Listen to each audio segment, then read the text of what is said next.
زندگی گزارنے پر مجبور ہیں. چہرہ بتا رہا تھا کہ مارا ہے بھوک نے, حاکم نے کہہ دیا کہ کچھ کھا کے مر گیا. نحمدہ ونصلی علی رسولہ الکریم.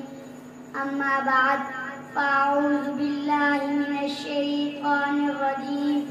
بسم اللہ الرحمن الرحیم. میرے محترم اساتذہ کرام اور میرے ہم مکتب ہم مشن ساتھیوں اور میرے آنے والے معزز مہمانوں, السلام علیکم ورحمۃ اللہ وبرکاتہ.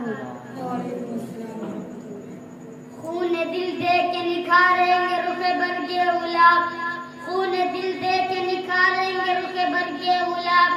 ہم نے گلشن کے تحفظ کی قسم کھائی ہے. سامعین محترم, آج میری تقریر کا موضوع ہے امیر شہر بتا تو صحیح میرا جرم کیا ہے. سامعین محترم, اسلام ہمیں مساوات اور برابری کا درس دیتا ہے. مساوات کا مطلب ہے جو حق ایک امیر کو ملتا ہے وہی حق غریب کو ملے, جو حق ایک کالے کو ملے وہی حق گورے کو ملے.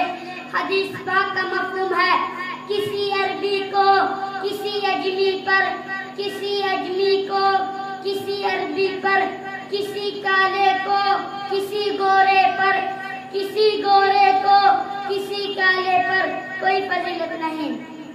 سامعین محترم, اسلام کی نظر میں سب برابر ہیں. صدر ذوالفقار نماز ہمیں برابری کا درس دیتی ہے.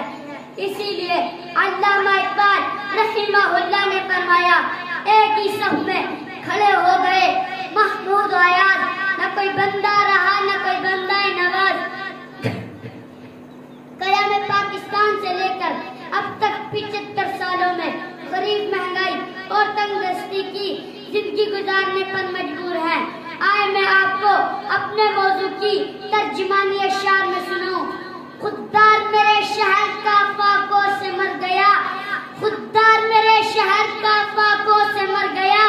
راشن جو آ رہا تھا وہ افسر کے گھر گیا. چٹی رہی مزار پر چادر تو بے شمار, چٹی رہی مزار پر چادر تو بے شمار. باہر جو ایک فقیر تھا سردی سے مر گیا.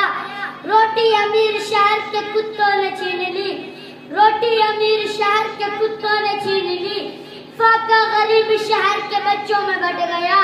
چہرہ بتا رہا تھا کہ مارا ہے بھوک نے, چہرہ بتا رہا تھا کہ مارا ہے بھوک نے, حاکم نے کہہ دیا کہ کچھ کھا کے مر گیا. وہ مارے ہی نہیں.